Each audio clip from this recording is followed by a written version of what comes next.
വർത്തമാനങ്ങൾ എന്ന വളരെ കാലിക പ്രസക്തമായി ചർച്ചക്കെടുക്കേണ്ട ഒരു വിഷയത്തെ അധികരണം നടത്തി സംസാരിക്കുമ്പോൾ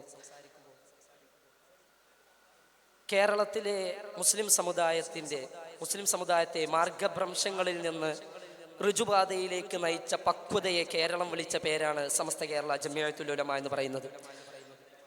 ഒരു മതസാമുദായിക സംഘടനയെ സംരക്ഷിക്കാൻ വന്ന ഒരു സംഘടന സമൂഹത്തിന്റെ ആകമാനം സർവോന്മുഖ പുരോഗതികളെ ലക്ഷ്യം വെച്ചുകൊണ്ട് പ്രവർത്തിക്കുന്നതിൻ്റെ 100 വർഷങ്ങൾ തികയുന്ന ചരിത്ര യാഥാർത്ഥ്യ നിമിഷങ്ങളാണ് നമ്മളിലൂടെ കടന്നുപോയിക്കൊണ്ടിരിക്കുന്നത്. അതിൻ്റെ സ്ഥാപിത പശ്ചാത്തലം എടുത്തു നോക്കുമ്പോൾ തന്നെ നമുക്ക് മനസ്സിലാകും, വികല ആശയങ്ങളെ കൊണ്ടുവന്നുകൊണ്ട് അധിനിവേശ ശക്തികൾക്ക് മുന്നിൽ പടപൊരുതി പ്രതിരോധം തീർത്തിരുന്ന നമ്മുടെ മുസ്ലിം സമുദായത്തിനെ കാത്തു സംരക്ഷിച്ച് പോന്ന ഉമറാക്കളുടെയും സാദാത്തുക്കളുടെയും ആദർശപരമായിട്ടുള്ള ഷണ്ഡീകരണത്തിന് വേണ്ടി ബ്രിട്ടീഷ് ഉൽപ്പന്നമായ വഹാബിസത്തെ കൊടുന്ന് ചുമതലകൾ ഏൽപ്പിച്ചപ്പോൾ 1922 വികല ആശയങ്ങളുടെ സമ്മേളനത്തിന് തുടക്കം കൊടുങ്ങല്ലൂരിൽ കുറിച്ചപ്പോൾ അതിനെ തടയിടാൻ വേണ്ടി ദീർഘവീക്ഷണം നടത്തി 1926 ജൂൺ 26 വരക്കൽ മുല്ലക്കോയ തങ്ങളുടെ നേതൃത്വത്തിൽ തുടങ്ങി 1934 രജിസ്റ്റേർഡ് ആയിട്ടുള്ള ഒരു സംഘടനാ സംവിധാനത്തിനെയാണ് സമസ്ത കേരള ജംഇയ്യത്തുൽ ഉലമ എന്ന് വിളിക്കുന്നത്. അതിൻ്റെ 100 വർഷത്തിലേക്ക് കണ്ണോടിച്ചു നോക്കുമ്പോൾ നാനാ മേഖലകളിലും അതിൻ്റെ കയ്യൊപ്പുകൾ ചാർന്നതായി നമുക്ക് കാണാൻ സാധിക്കും. 1920കളിൽ തന്നെ സലഫിസം അധിനിവേശ ശക്തികൾക്ക് മുസ്ലിം സമുദായത്തെ ഒറ്റുകൊടുക്കാൻ ശ്രമിച്ചപ്പോഴും 1940കളിൽ ജമാഅത്തെ ഇസ്ലാമി ഗവൺമെന്റ് ഉദ്യോഗസ്ഥ തലങ്ങളിൽ നിന്ന്, സ്കൂളുകളിൽ നിന്ന്, കോളേജുകളിൽ നിന്ന് മുസ്ലിം പണ്ഡിതന്മാരെ, മുസ്ലിം ആളുകളെ തന്നെ ആട്ടിയോടിക്കാൻ ശ്രമം നടത്തിയപ്പോൾ രക്ഷകനായി വന്നത് സമസ്ത കേരള ജംഇയ്യത്തുൽ ഉലമ എന്ന സംഘടനയായിരുന്നു.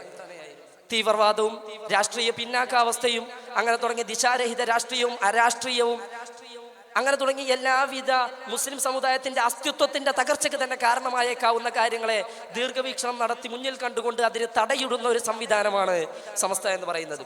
UAPA ചുമത്തി നമ്മുടെ സഹോദരങ്ങളെ ഉത്തരേന്ത്യൻ ഭാഗങ്ങളിൽ അടിച്ചമർത്തുന്ന ഒരു കാഴ്ചയുണ്ടായപ്പോഴും NRC, CAA തുടങ്ങിയിട്ടുള്ള നിയമ ഭേദഗതികൾ നടത്തിക്കൊണ്ട് മുസ്ലിം സമുദായത്തെ ഉന്മൂലനം നടത്താമെന്ന് അവർ കരുതിയപ്പോഴും മദ്രസാ നിയന്ത്രണങ്ങളെ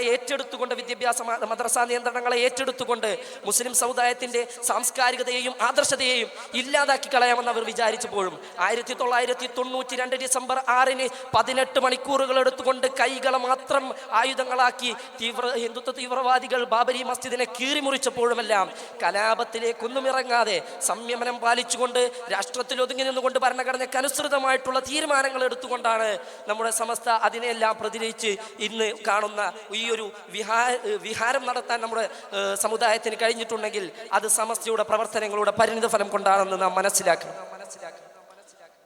എന്നാൽ കേരളത്തിൽ സമസ്ത എന്ത് സാധിച്ചു എന്ന ചോദ്യത്തിന് കേരളത്തിന്റെ പുറത്തൊന്ന് കണ്ണോടിച്ചു നോക്കിയാൽ നമുക്ക് മനസ്സിലാകും.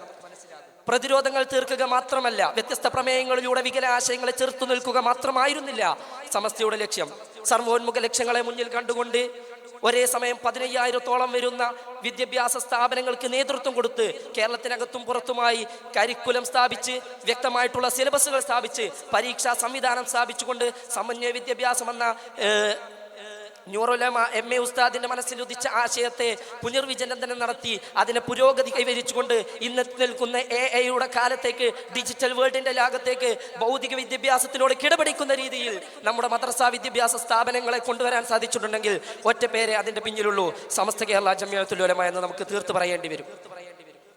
അങ്ങനെ തുടങ്ങി സമുദായത്തിന്റെ ശാക്തീകരണങ്ങൾ അടക്കം ലക്ഷ്യം വെച്ചുകൊണ്ട് മദ്രസാ ശരീഅത്തുകളിൽ മാത്രം ഒതുങ്ങി നിൽക്കാതെ മെഡിക്കൽ കോളേജുകളും, ആർട്സ് ആൻഡ് സയൻസ് കോളേജുകളും, ലോ കോളേജുകളും, പ്രൊഫഷണൽ കോളേജുകളും അടക്കം അങ്ങനെ തുടങ്ങി കേരളത്തിനകത്തും പുറത്തുമായി അനവധി സ്ഥാപനങ്ങൾ.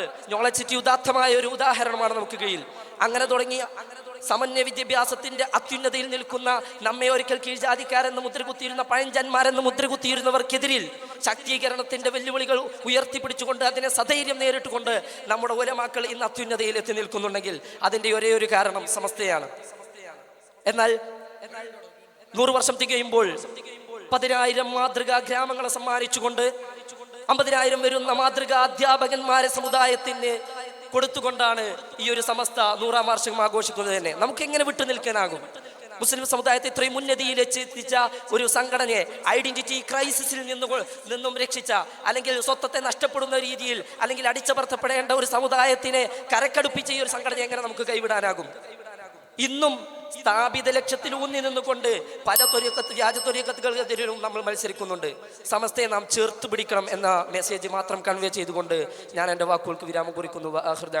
അൽഹംദുലില്ലാഹി റബ്ബിൽ ആലമീൻ. അസ്സലാമു അലൈക്കും വറഹ്മത്തുള്ളാഹി തആല.